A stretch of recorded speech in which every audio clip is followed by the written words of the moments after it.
Porto e Negócios. Apoio. Brasil Terminal Portuário. Acreditar e inovar. Eldorado Brasil. Modal GR. Tecnologia, inovação e resultados. Praticagem São Paulo. Segurança, tecnologia e produtividade a serviço do Brasil. Stolthaven Terminals Brasil.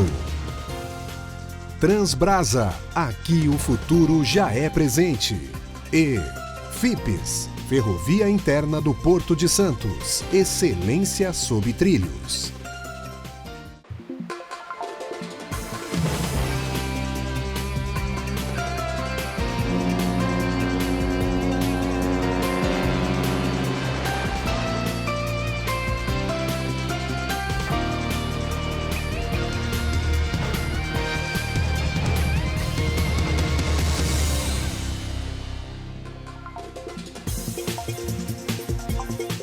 Olá! Processo de escavação e remoção de sedimentos do fundo de rios, lagos, mares, baías e canais. O Porto e Negócios de hoje vai falar sobre dragagem, essencial para manter portos prontos para receber as maiores embarcações. Para falar sobre o tema, recebemos Ricardo Delfim, diretor comercial da Yandanu Group. Também participa o nosso diretor de assuntos portuários, Casimiro Técio. Ricardo, muito obrigada pela presença aqui no Porto e Negócios para falar de um tema de extrema relevância. A gente fala sempre aqui, no Porto e Negócios, especialmente quando a gente pensa no Porto de Santos, do grande calcanhar de Aquiles, que é a questão da solução definitiva da dragagem. Então, seja muito bem-vindo, eu tenho certeza que vai ser muito produtivo. Bom, eu fico muito satisfeito de fazer parte. E estou à disposição. Vamos começar a nossa conversa. Obrigada, Técio. A gente vai destrinchar o tema hoje, né? Sim. Eu quero agradecer o Delfim de ter aceito o convite aqui para a gente falar de um tema importante, não só para dragar canal e melhorar a capacidade de acesso aos navios, mas de todas as soluções que a dragagem pode ter como uma solução de engenharia para a gestão das costas, e dos ambientes estuarinos. Aliás, antes da gente falar da dragagem propriamente dita para o ambiente portuário, eu queria começar com essa curiosidade. Muita gente acha que a dragagem é única e exclusivamente de aprofundamento e manutenção. Mas, Ricardo, ela é muito além disso, A gente pode pensar, inclusive, como estratégia para soluções como, por exemplo, o avanço da costa, quando a gente está, por exemplo, aqui em Santos e vive aí um conflito constante com o aumento do volume das ressacas. Exato. Bom, a dragagem ela surgiu como forma de aprofundar os canais e mantê-los na profundidade navegável, segura, mas também, se você olhar hoje em dia os grandes players de dragagem, a qual um deles onde eu trabalho, onde eu dirijo aqui no Brasil, são países que vivem abaixo do nível do mar. Então, assim, de certa forma, a grande estratégia desses players foi se manter protegido dos efeitos de eventos climáticos extremos, enfim, de ganhar mais territórios, abrangir seus territórios com o avanço da linha de costa. Aqui em Santos, como exemplo, isso é muito corriqueiro ao longo do Brasil todo, ao longo do mundo. A gente tem algumas regiões costeiras onde a população fixou a linha de costa, foi habitando cada vez mais próximo do mar, pela atratividade normal do ser humano. Os ambientes costeiros são os ambientes mais densamente populados no mundo, Então, a partir do momento que você fixa a sua linha de costa, você tira aquele zona de amortização que tem para efeitos climáticos extremos, e toda vez que você vai ter um efeito climático extremo, você vai ter erosão daquele ambiente sem condições de acumular novos sedimentos ali, material que vem oriundo do mar, ou enfim, que é retrabalhado pela costa, ou que é disponibilizado pelos estuários.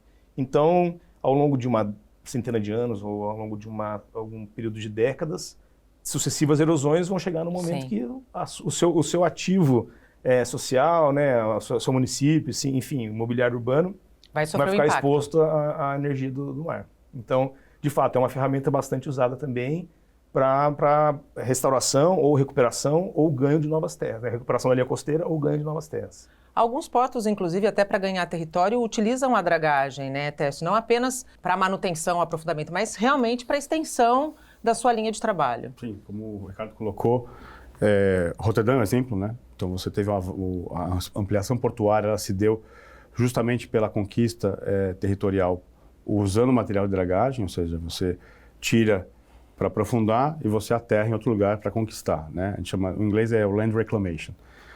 Além de Roterdã, você tem o exemplo de Hong Kong também, Singapura, vários portos no mundo fizeram que tem deficiência de área, escassez de área, fazem esse tipo de ação. O Brasil vem investindo bastante nesse tipo de solução com a dragagem, principalmente para engorda de praia, né? Nós já temos aí vários exemplos, acho que o Ricardo pode trazer exemplos concretos para a gente, na linha de costa, principalmente em regiões em que o turismo é algo importante, acaba sendo até um investimento da própria prefeitura. Sim. Inclusive, muitos contratos é a própria prefeitura que faz. Para manter a economia ativa, para manter a economia da ativa, utilizando um ativo que é a praia.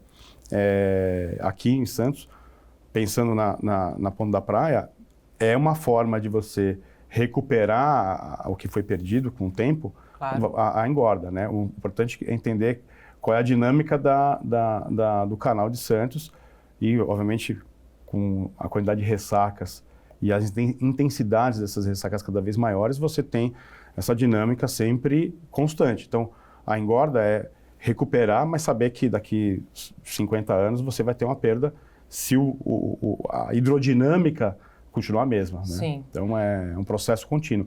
No caso de Roterdã, Singapura e Hong Kong, que eu mencionei, do Land Reclamation, foi feita uma engenharia para você consolidar essas áreas e manter essas áreas ocupadas, né, com a atividade portuária. Inclusive, é curioso que Singapura, eu não sei se foi Singapura ou Hong Kong, que numa das ampliações portuárias, o antigo porto foi requalificado do ponto de vista urbano para um bairro residencial e de escritórios, né? Tamanha necessidade de novas áreas para ocupação urbana, né? Quais foram as praias que, por exemplo, Ricardo, vocês já fizeram esse trabalho para preservar a principal atividade econômica dos municípios costeiros? Eu vou trazer até alguns exemplos de portos.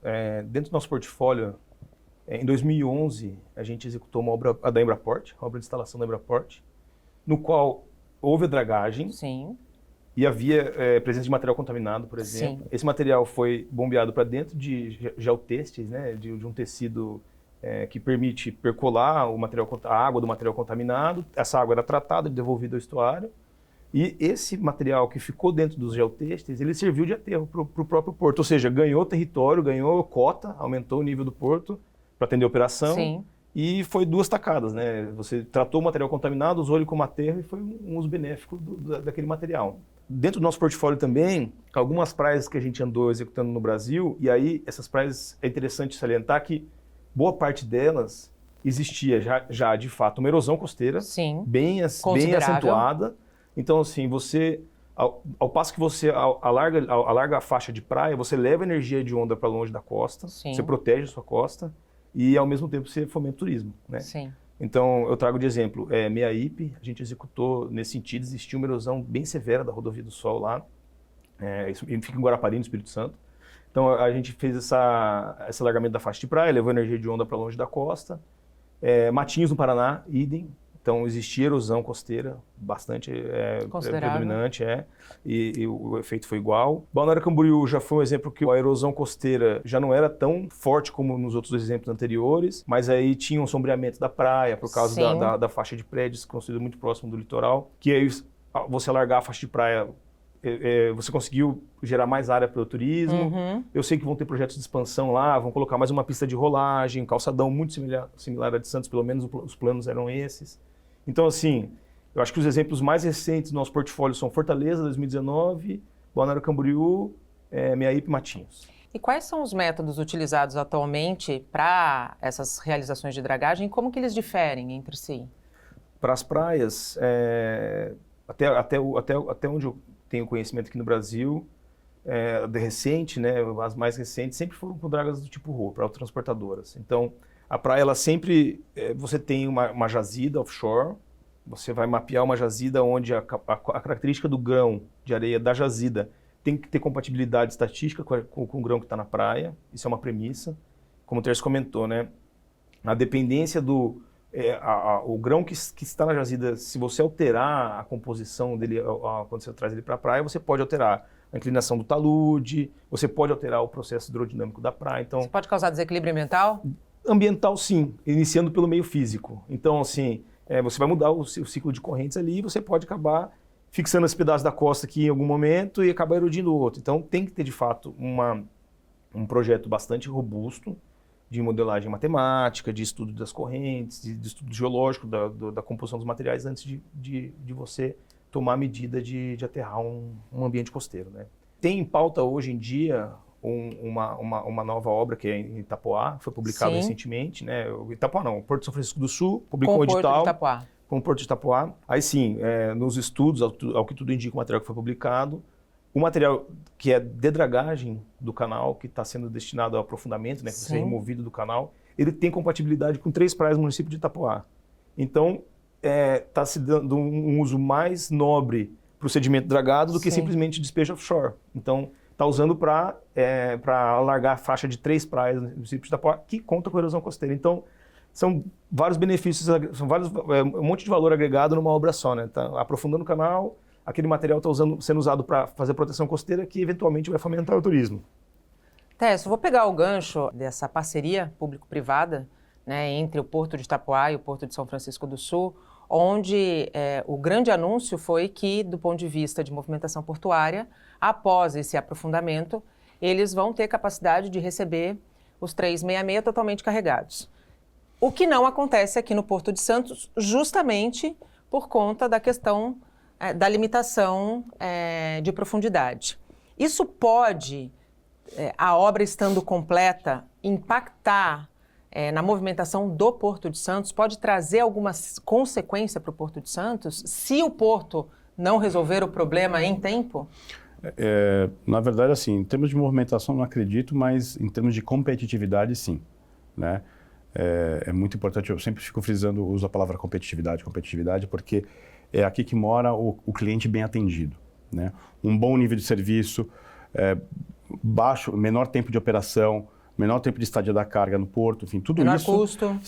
Acaba rebatendo no custo, né? Então o cliente fica feliz, o armador também fica feliz, porque é menos tempo de permanência no porto. No caso, com certeza, um armador que atracar um 366 carregado e fazer a maior nível de consignação, né, de trocas de contêiner no Expo e no Impo, vai performar mais. Ele provavelmente vai olhar aquele porto como um porto cativo para a sua operação, principalmente para aquele serviço de rota.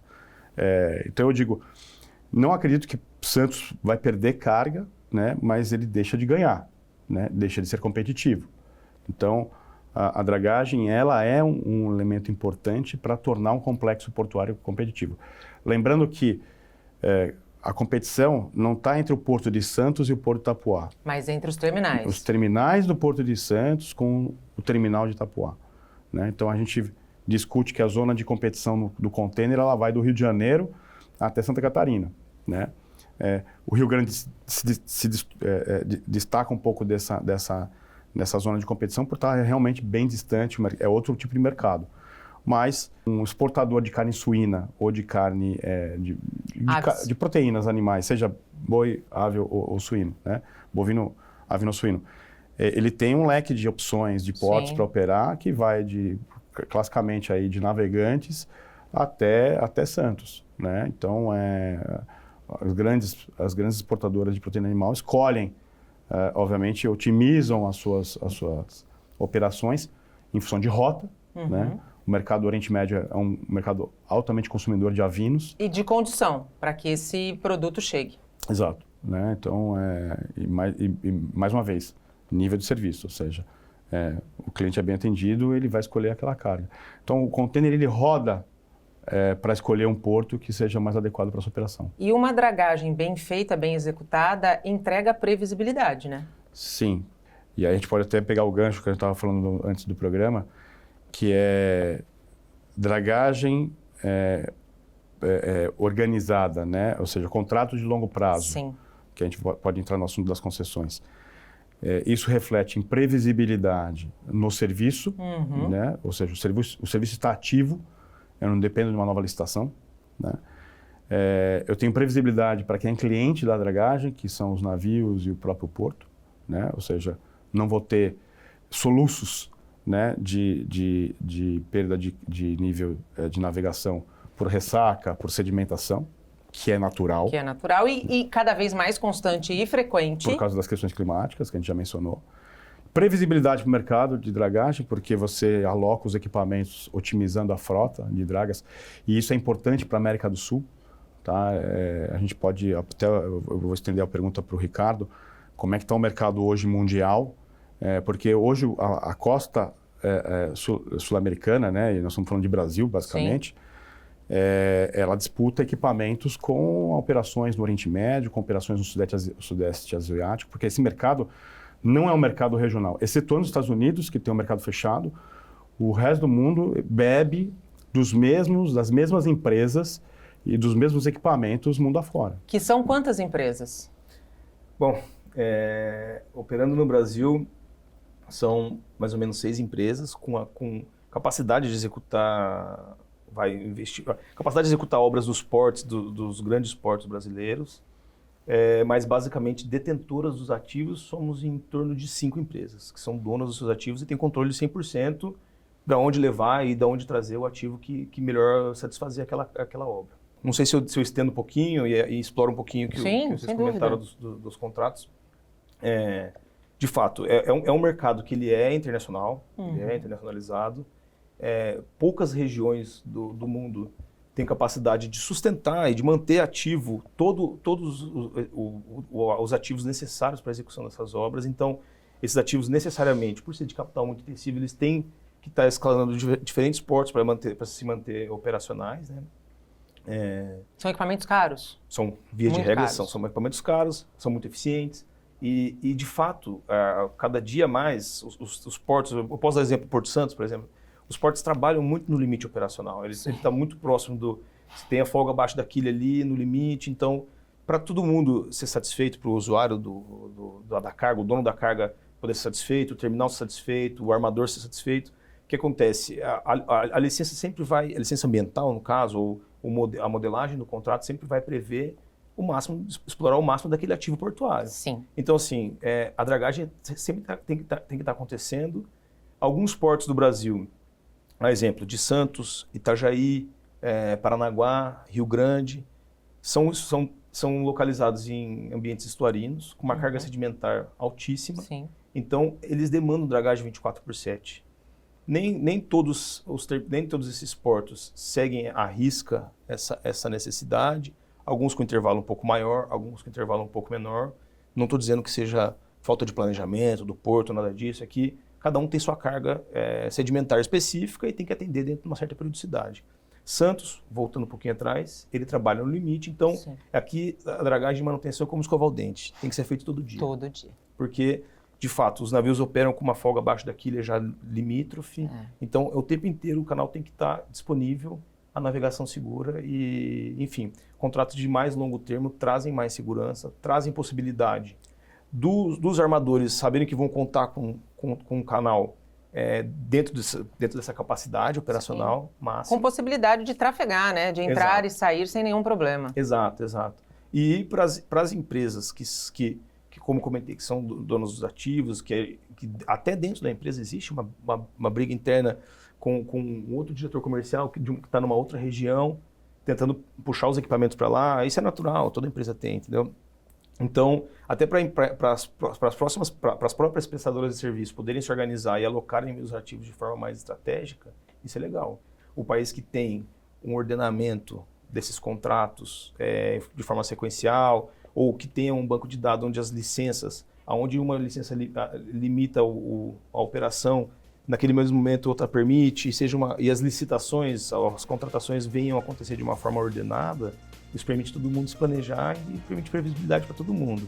Talvez seja um pouco utópico, mas eu acho seria que o ideal. Seria utópico, mas é o cenário ideal. A gente faz um rápido intervalo e volta já, não saia daí.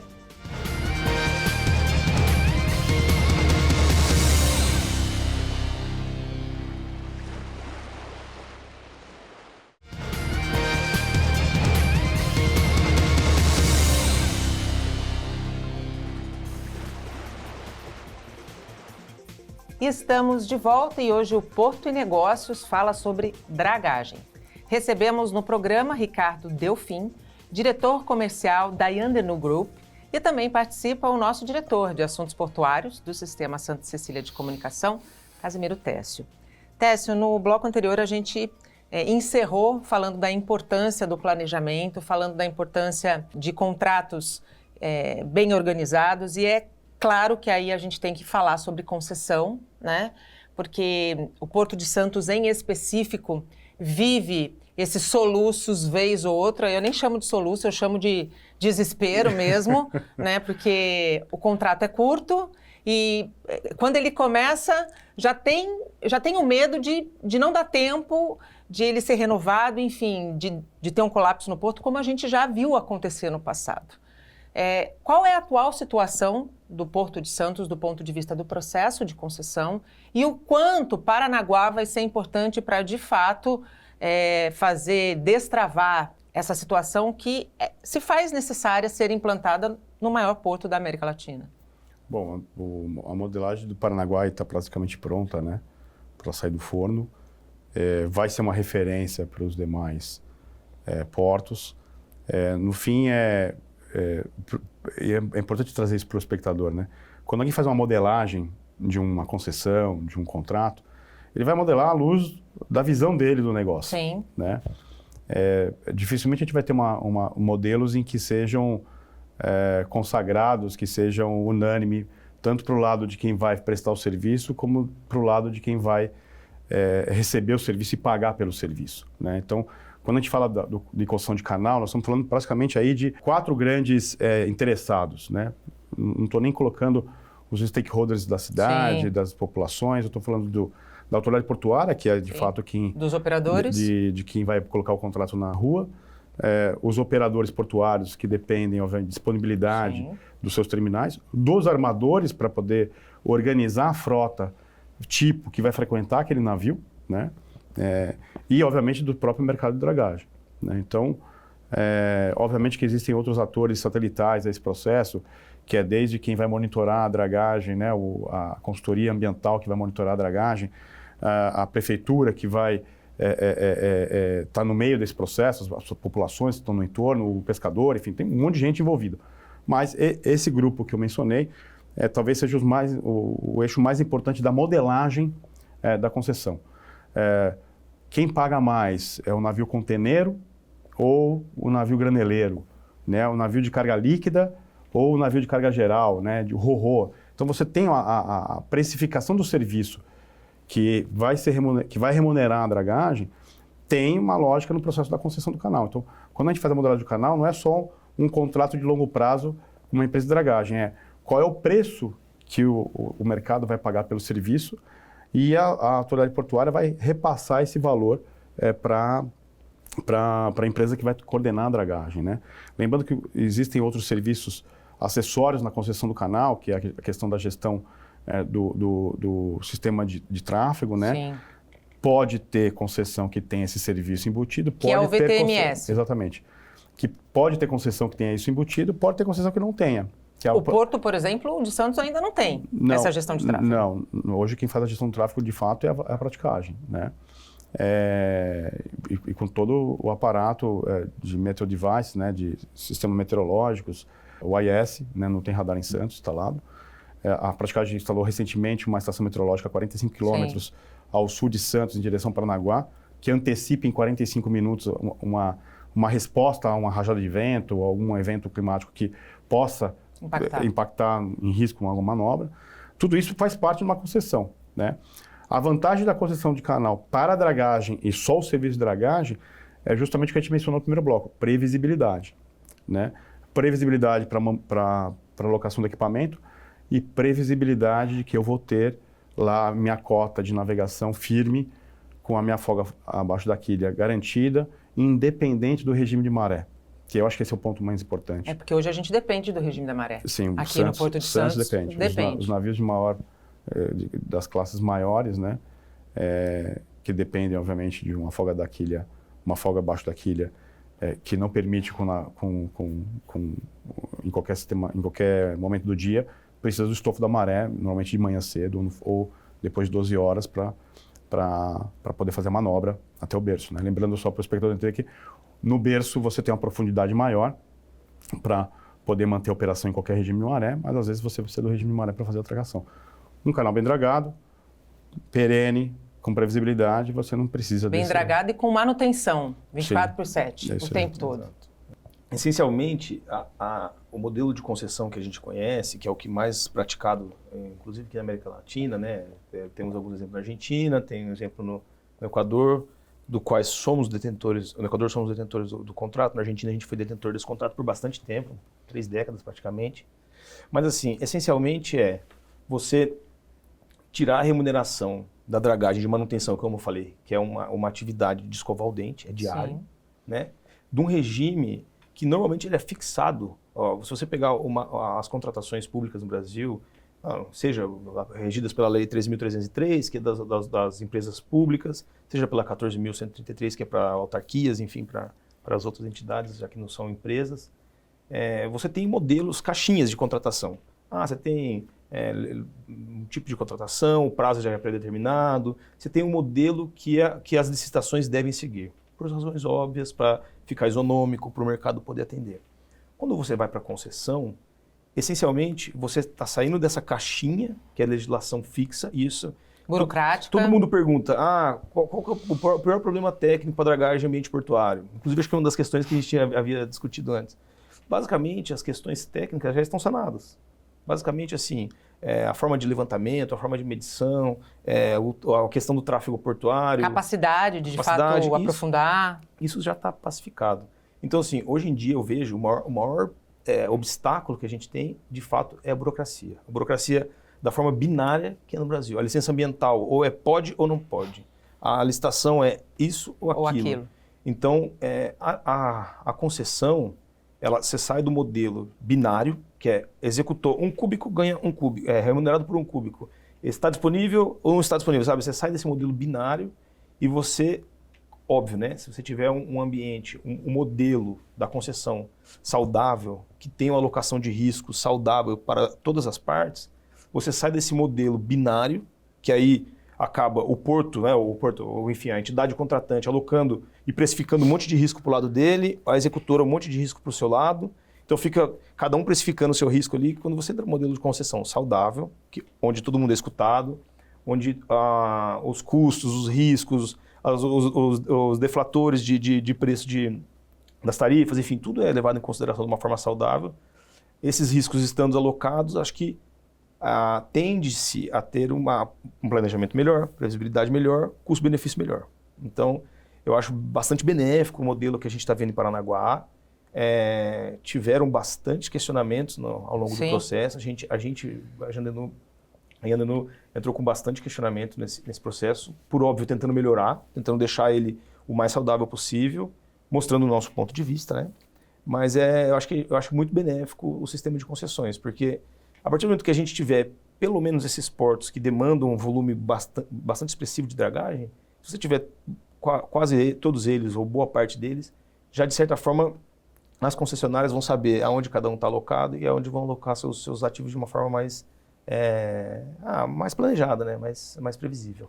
Tessa, é claro que a concessão de Paranaguá dá o start, mas se a gente for pensar no Porto de Santos, de certa forma vai precisar haver adaptação, até porque é um porto diferente do Porto de Paranaguá. Não só diferente, como você tem trechos de navegação distintos.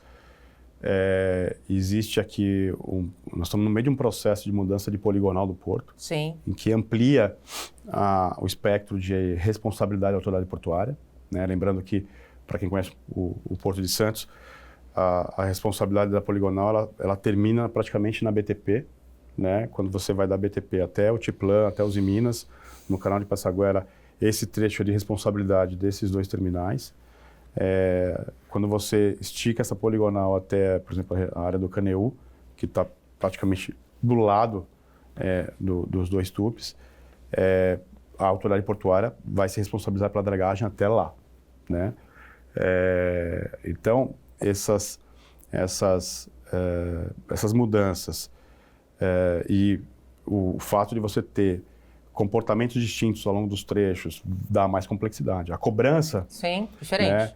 Né, na verdade, quando você cobra a tabela 1, né, e para o espectador ter a clareza, a tabela 1 é a cobrança que você cobra do armador, né, do dono do navio, né, e ela é cobrada em função da capacidade de carregamento do navio, né, principalmente fazendo uma associação com a profundidade exigida daquele navio, ou do risco ambiental de um vazamento de óleo, tudo isso está associado ao tamanho do navio. Navio grande paga mais, navio pequeno paga menos. Resumindo, é isso. Você tem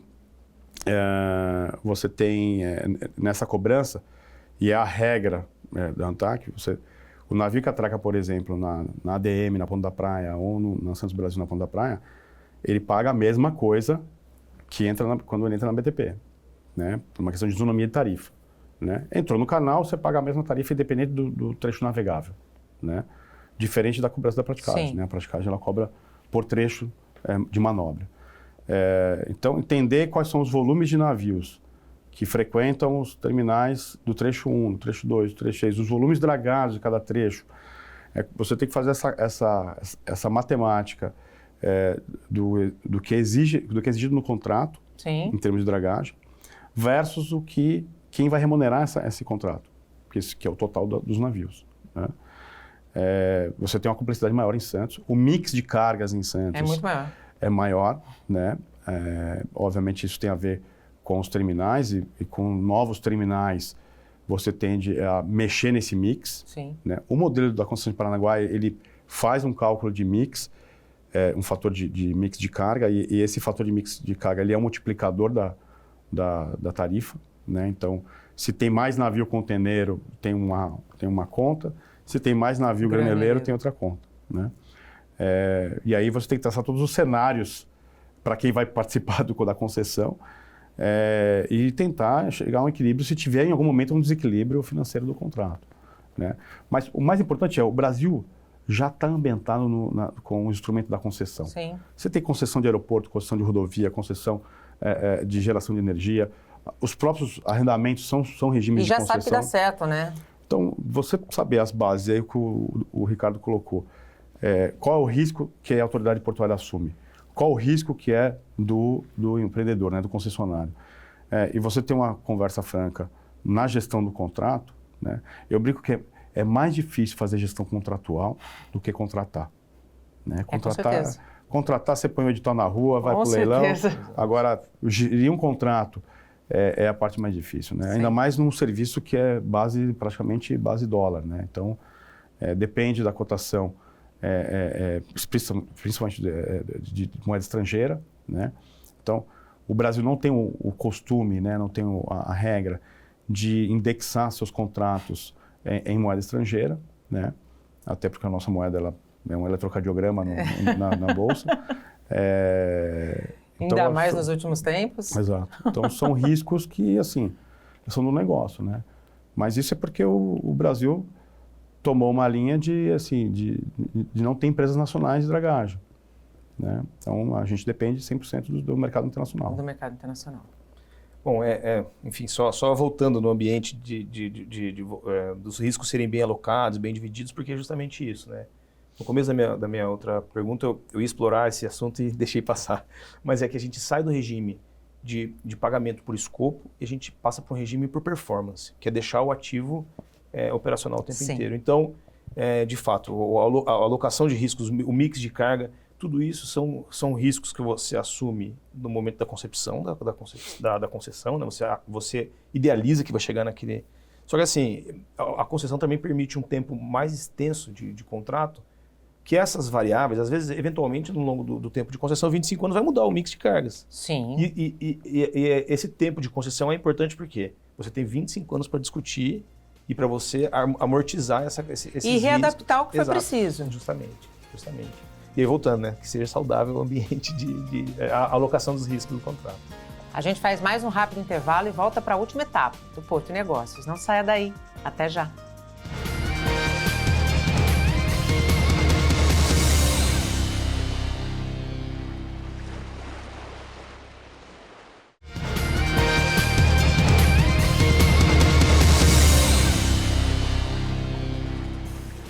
Estamos de volta e chegamos ao último bloco do Porto e Negócios. Abrimos esta última etapa com Angelino Caputo e o Momento Árbitra. Momento Árbitra. Olá, pessoal! Vocês devem ter acompanhado as notícias sobre a licitação do Tecon Santos 10, que será instalado na margem direita do Porto de Santos.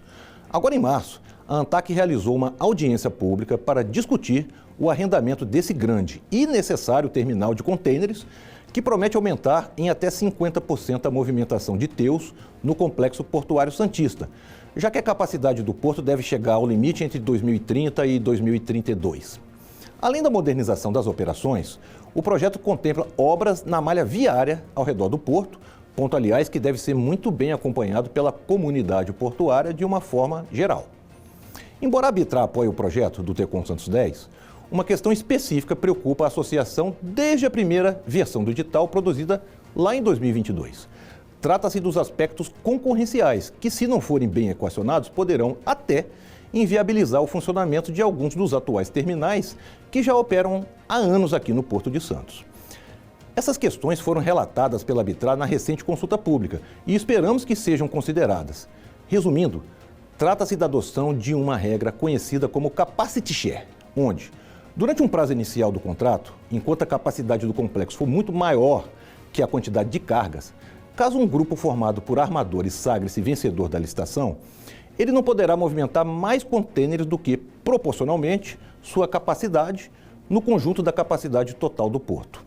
Isso inibiria o uso de uma prática anticoncorrencial chamada self-preference, onde o armador, por ser dono dos navios, atracaria exclusivamente no seu próprio terminal, diminuindo significativamente a movimentação e armazenagem de contêineres nos terminais concorrentes.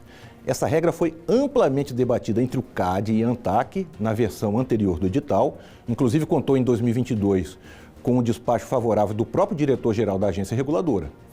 Assim teríamos a longo prazo um ambiente competitivo preservado com a presença de diversos terminais para a escolha dos importadores e exportadores.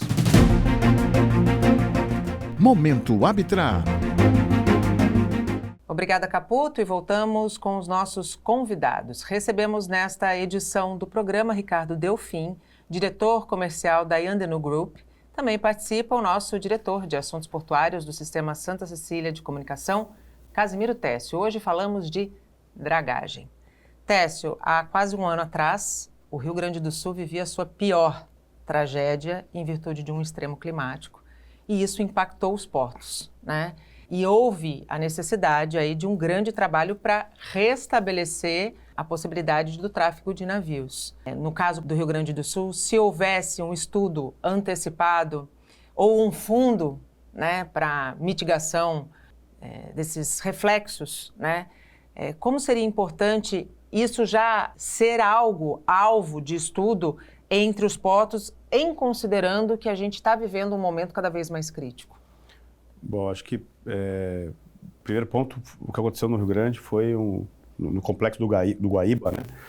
Foi algo de recorrência milenar, né? Ou centenária, se é que pode se colocar dessa forma. Não sei, foi um desastre de fato. Um desastre. E para qualquer desastre, mesmo que tivesse uma concessão no ambiente dos três portos, né? Nós estamos falando aí de Porto Alegre, Pelotas até o Rio Grande, a concessionária não teria capacidade de dar resposta para essa recuperação. Eu entendo que talvez uma resposta mais rápida? Mais rápida, talvez pela mobilização, sim, né? Mas eu acredito que isso seria um evento adverso que não estaria mapeado na matriz de risco, por exemplo. Tá. Né? E aí teria um custo adicional no contrato, como teve. Como, por exemplo, teve o aeroporto quando teve que fazer toda aquela limpeza, exato, enfim, ir para o concessionário. Não só, acho que todas as estruturas na região todas sofreram um impacto severo. Assim, até a base da Petrobras na região também teve um impacto severo, tem que refazer tudo, né? Então, todo mundo sofreu. Você planejar a catástrofe, eu até mencionei isso num fórum semana passada, você planejar a catástrofe é um pouco apocalíptico, né? Então, acho que o grande ponto se tiver uma potencial catástrofe, assim, qual é o meu plano de contingência de resposta, né? Eu venho fazendo essa discussão no mercado portuário há muito tempo já, né?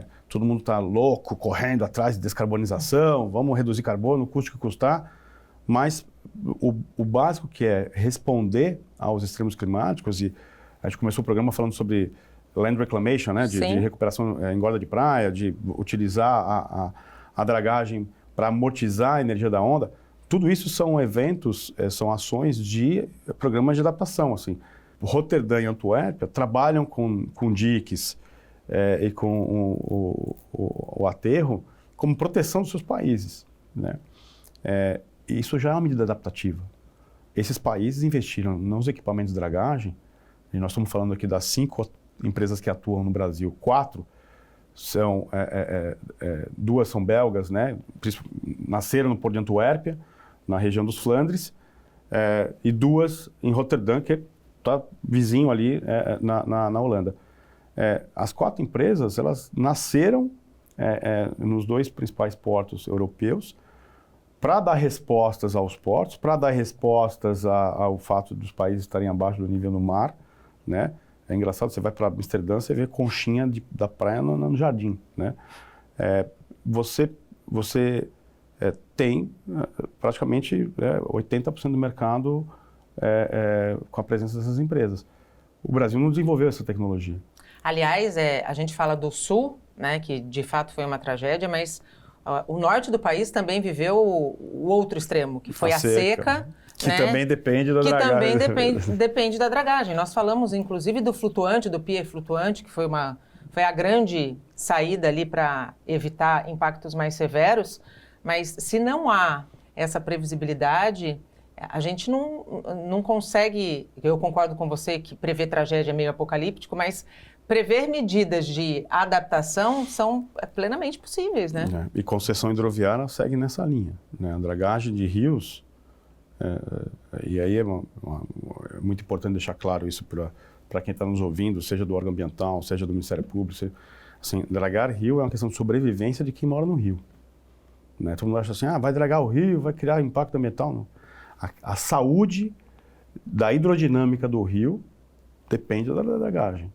Né? O Tapajós secou 2 anos consecutivos, impactando severamente não só a navegação no rio, mas no escoamento do agronegócio e mexendo em toda a lógica de cargas em 2023.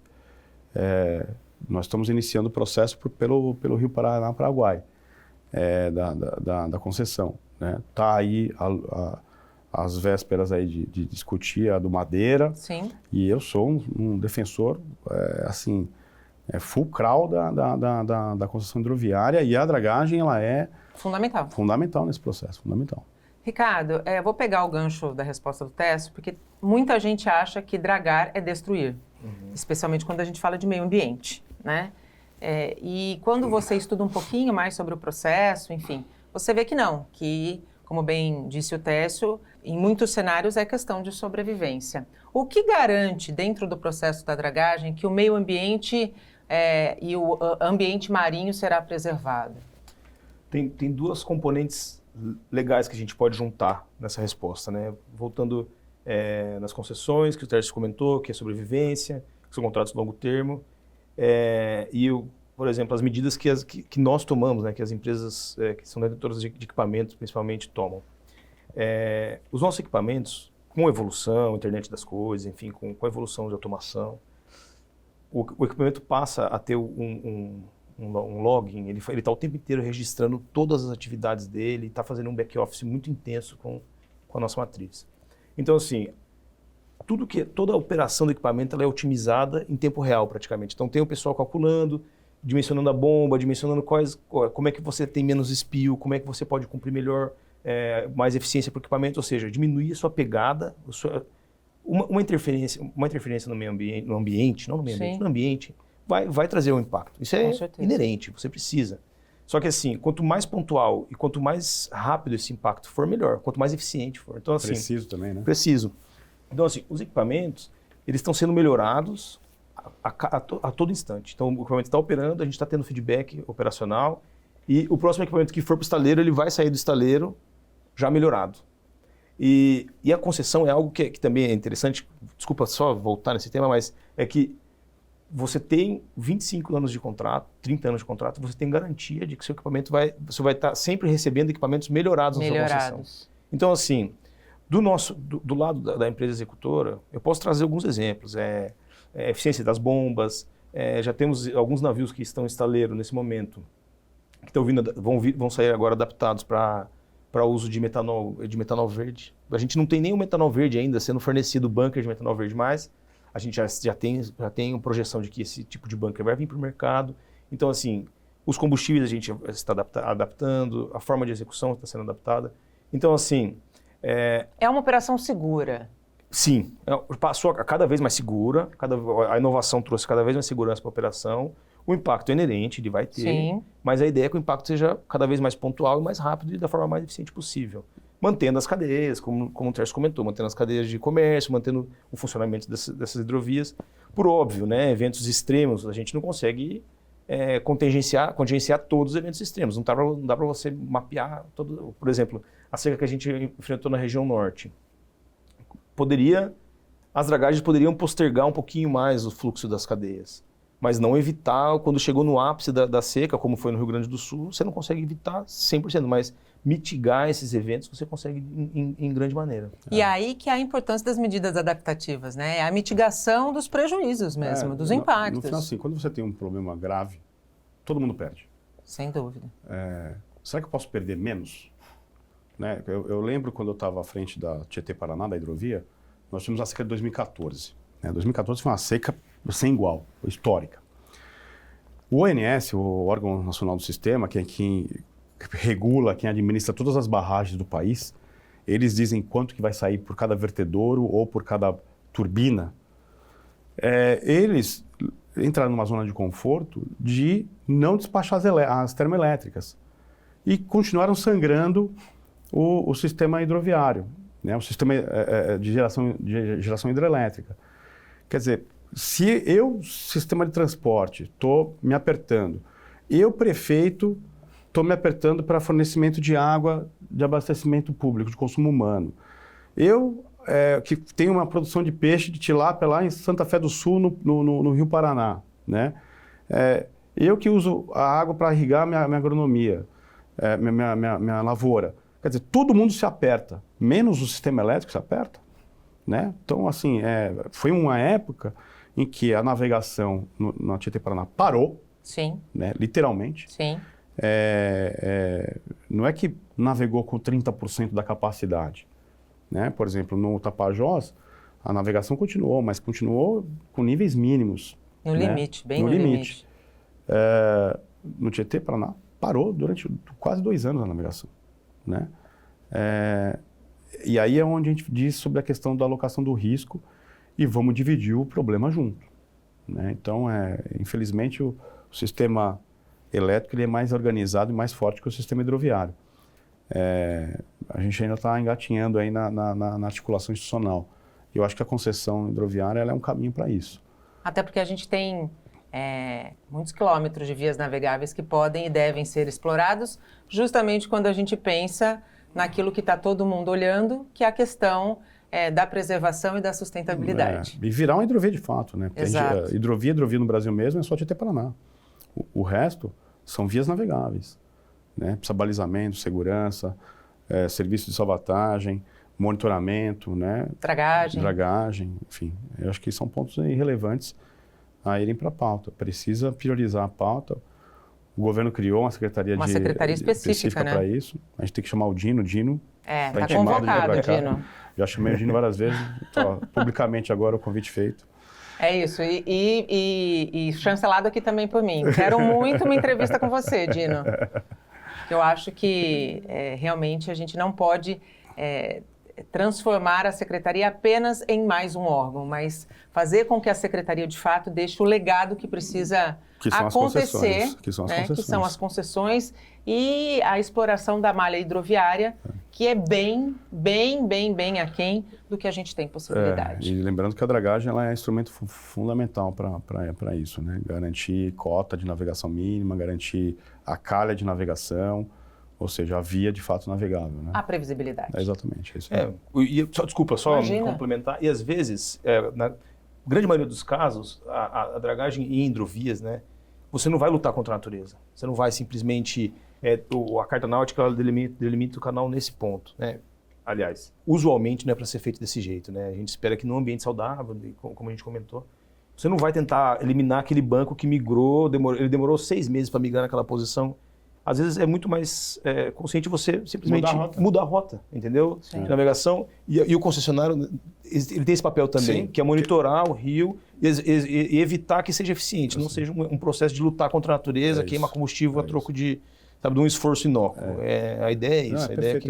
Isso é perfeito, porque você usa a dragagem nos pontos cirúrgicos, e você acompanha a natureza na mudança da rota da navegação. E aí você não impacta na natureza, que agora está dando resposta para tudo aquilo que o homem fez sem pensar, né? Ou só pensando do lado do lucro e do econômico. Muito obrigada, Tércio, mais uma vez, pela oportunidade de aprender um pouquinho. Esse tema é um tema que sempre me chamou muito a atenção. Desde que eu cheguei em Santos, eu ouço falar que a dragagem é o grande calcanhar de Aquiles do Porto de Santos. Ainda segue sendo, a gente sabe que existem planos e a gente sabe que a maior expectativa, de fato, está aí para a concessão do canal, para que a gente veja os navios, por exemplo, 366, podendo chegar ao Porto de Santos completamente cheios, carregados. Ricardo, muito obrigada pela disponibilidade de falar um pouquinho, esclarecer um pouquinho também, porque muita gente que não conhece acaba propagando informações que nada contribuem também, né, para que a gente tenha uma movimentação portuária segura e eficiente. Muito obrigada. Eu que agradeço. Obrigado, Tércio. Obrigado a todo mundo. Tudo bem. O Porto e Negócios termina agora. A gente volta a se encontrar na próxima quinta-feira, às 8 da noite, com mais um programa inédito. Até lá. Tchau.